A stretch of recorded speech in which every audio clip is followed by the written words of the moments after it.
नमस्कार, मी पंजाब डक.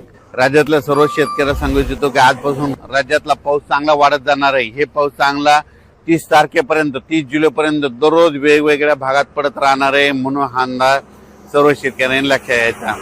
सांगायचं झालं तर राज्यात काही भागामध्ये जास्त पाऊस पडणार आहे. तर तुम्हाला सांगू इच्छितो, नागपूर, भंडारा, गोंदिया, अमरावती या पट्ट्यामध्ये काय होणार आहे, एक लो प्रेशर चक्रीवादळ जात असल्यामुळं त्या 4 जिल्ह्यामध्ये खूप मुसळधार ते अतिमुसळधार हेवी टू हेवी रेन होणार आहे.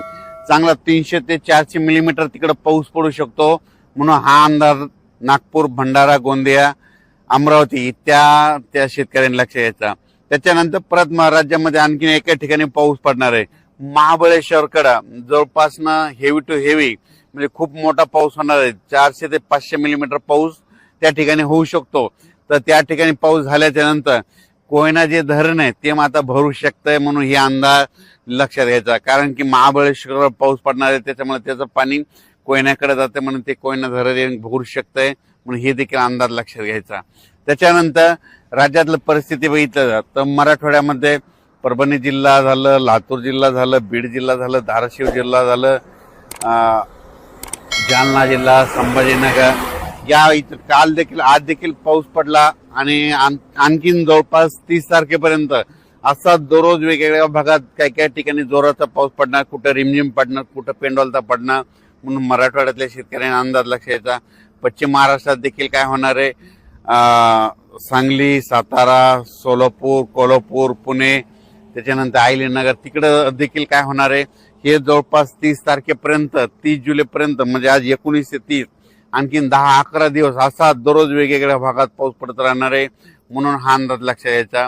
त्याच्यानंतर इकडं उत्तर महाराष्ट्राकडं नंदुरबार जिल्हा झालं, धुळे जिल्हा झालं, नाशिक जिल्हा झालं, त्याच्यानंतर अहिल्यानगर, इकडं संभाजीनगर ह्या पट्ट्यामध्ये देखील काय होणार आहे की तिकडे देखील असा म्हणजे 19 तारखेपासून ते 30 जुलैपर्यंत असा दररोज वेगवेगळ्या भागात विखुरलेल्या स्वरूपाचा पाऊस पडणार आहे. म्हणून हा अंदाज लक्षात यायचा.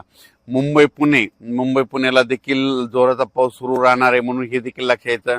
पण कोकणपट्टी आणि घाटमाता परिसर मात्र 19 तारखेपासून ते 27 तारखेपर्यंत खूप जोराचा पाऊस पडणार आहे घाटमाता आणि कोकणपट्टीकडे. म्हणून ही अंदाज त्या शेतकऱ्यांना लक्षात यायचा. तसेच नांदेड जिल्हा, हिंगोली जिल्हा, परभणी जिल्ह्यातला काही भाग तिथं, त्याच्यानंतर धाराशिव, लातूर त्या आणि बीड जिल्ह्यात जे भाग वंचित राहिला आहे त्या ह्या 5-6 दिवसामध्ये ज्या भागात पाऊस नाही पडलेला तिथं पडून जाईल आणि त्या भागातील शेतकऱ्याची पेरणी होणार आहे. म्हणून हा अंदाज सर्व शेतकऱ्यांना लक्षात यायचा.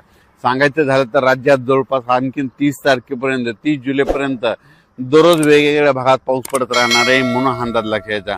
पण राज्यात मात्र 19 जुलै ते 26 जुलै त्यानंतर इकडं नागपूर, भंडारा, गोंदिया, अमरावती त्या परिसरामध्ये त्या 4 जिल्ह्यामध्ये काही ठिकाणी अतिमुसळधार पाऊस होणार आहे. म्हणून हा अंदाज त्या शेतकऱ्यांनी लक्षात यायचा. आणि इकडं महाबळेश्वरकडे एक देखील खूप मोठा पाऊस पडणार आहे. त्याच्यानंतर कोकणपट्टी घाटमाळाचा देखील पाऊस चांगला पडणार आहे. म्हणून त्या शेतकऱ्यांनी देखील अंदाज लक्षात यायचा. तसेच जळगाव, धुळे, नंदुरबार आणि नाशिक तिकडे देखील आज 19 तारखेपासून 26 तारखेच्या दरम्यान दररोज वेगवेगळ्या भागात पाऊस पडणार आहे आणि त्या शेतकऱ्यांच्या पिकाला जीवदान ठरणार आहे. म्हणून हा अंदाज सर्व शेतकऱ्यांना लक्षात यायचा.